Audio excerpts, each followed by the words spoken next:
성경은 악에 대하여 선으로 갚으라고 말합니다. 또한 악에 대하여 단호하게 대하라고도 말합니다. 여러분은 모순처럼 보이는 성경의 말씀을 어떻게 이해하고 있습니까?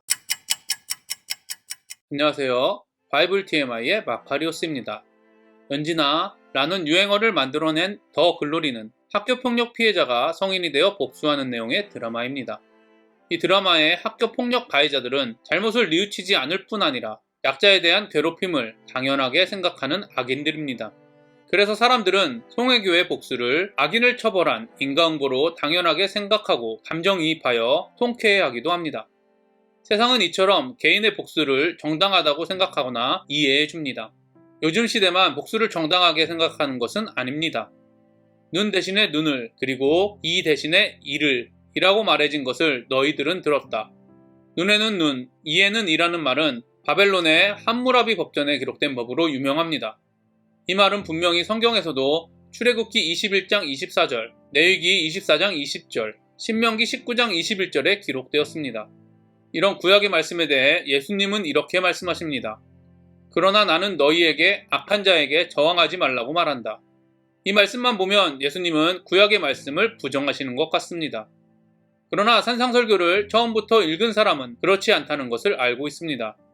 이미 5장 17절 말씀을 통해 예수님은 구약의 말씀을 완성하러 오신 분이라고 선언하셨습니다. 창세기 4장 23, 24절은 이렇게 기록되어 있습니다.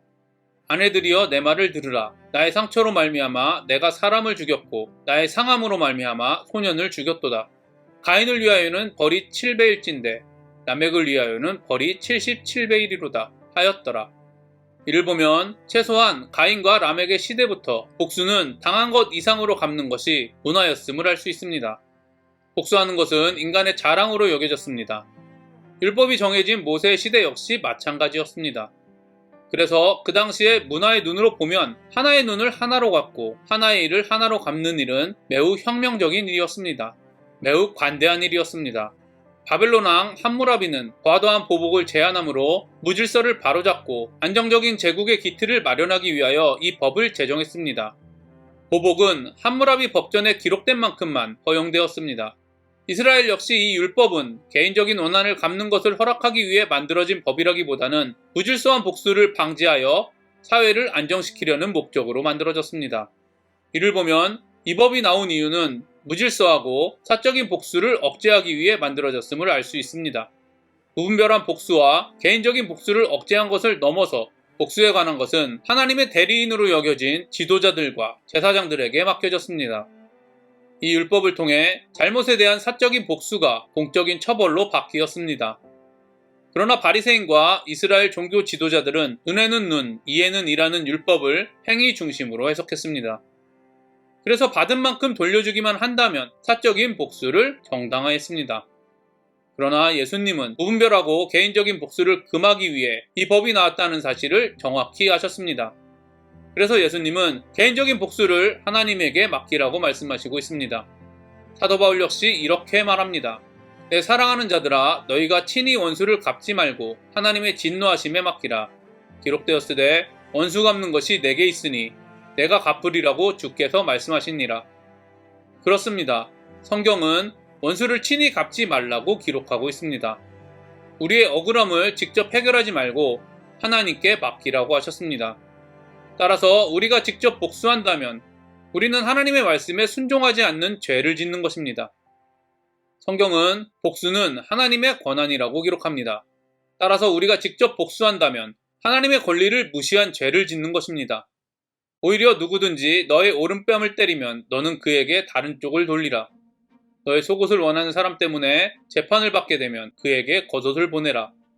누구든지 너에게 1마일 가기를 강요하면 그와 함께 2마일을 가라. 너에게 구하는 사람에게 주고 너로부터 빌리기를 원하는 사람을 외면하지 마라.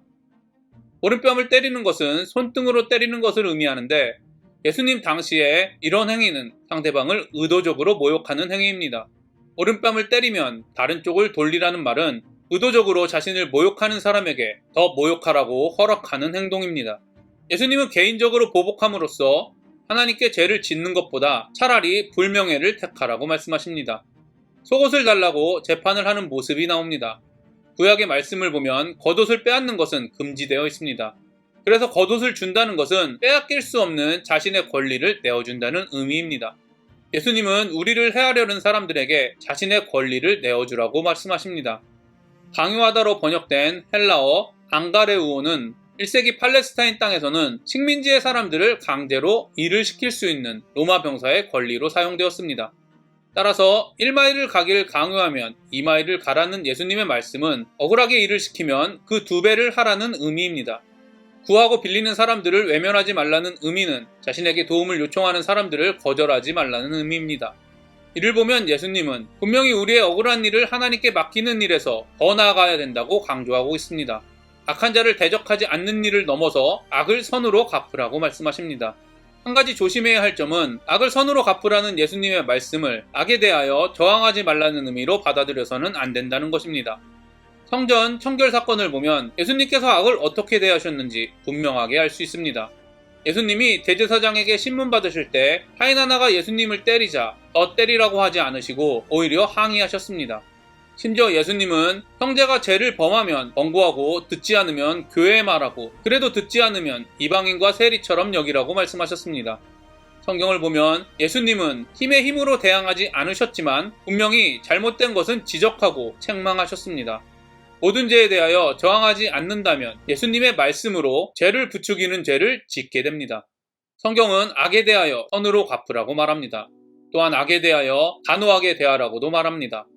여러분은 모순처럼 보이는 성경의 말씀을 어떻게 이해하고 있습니까? 저는 이 말씀을 행동 중심으로 이해하면 눈에는 눈, 이에는 이를 복수해도 괜찮다고 해석하는 바리새인의 오류에 빠질 것이라고 생각합니다.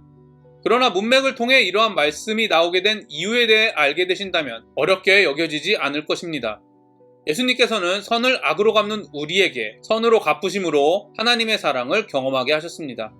마찬가지로 하나님의 사랑을 받은 그리스도인은 우리에게 악을 행하는 사람들에게 선으로 갚음으로 하나님의 사랑을 증거함으로 악인들이 하나님께 돌아오기 위한 도구로 사용되어야 합니다.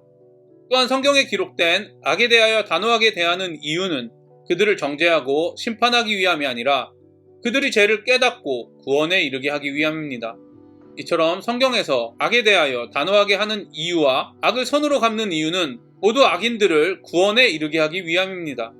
반대로 악에 대하여 단호하게 대하지만 상대방을 정죄하고 심판하기 위함일 수도 있고 악을 선으로 대하지만 죄를 용납하기 위함일 수도 있습니다. 이 문제는 결국 악에 대한 행동의 문제가 아니라 내 안에 성령이 말하시고 있는지 아닌지에 대한 문제입니다.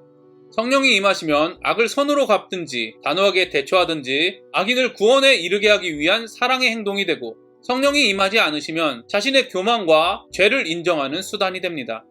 저는 저와 여러분이 우리의 악을 때로는 드러내시고 때로는 선으로 대하시는 예수님의 사랑을 날마다 경험하시기를 간절히 기도합니다. 또한 여러분이 이 원리를 이해하시고 악인들을 구원에 이르게 하는 도구로 사용되기를 간절히 구하시기를 바랍니다. 어떤 행동을 하는 것으로 하나님의 의를 판단하지 않게 되기를 바랍니다. 성령보다 앞서가지 않게 되기를 원합니다. 악을 선으로 갚을 때와 단호하게 대처할 때를 분별하게 되시기를 원합니다. 무엇보다 항상 성령의 임재를 구하시는 여러분이 되시기를 바랍니다. 성령의 임재가 가져오는 진정한 행복인 팔복을 경험하게 되시기를 바랍니다. 예수님은 형제에서 믿지 않는 사람, 이번에는 악인과의 관계로 점점 대상을 확대하고 있습니다. 다시 한번 말씀드리지만 산상설교는 죽어서 가는 하나님 나라가 아니라 이 땅에서 하나님 나라를 경험하는 것에 초점이 있습니다. 죽어서 가는 하나님 나라에는 믿지 않는 사람, 악인이 없습니다. 저는 여러분이 예수님의 말씀을 믿고 이 땅에서 하나님 나라를 누리게 하는 팔복을 구하고 소망하게 되기를 바랍니다. 왜냐하면 저는 비록 흔들리고 연약한 믿음이라 할지라도 이 땅에서 팔복을 경험하고 누릴수록 하나님의 율법에 더 깊이 순종하는 사람이 될 것이라는 예수님의 말씀을 믿기 때문입니다. 오늘도 행복한 하루가 되시길 바랍니다.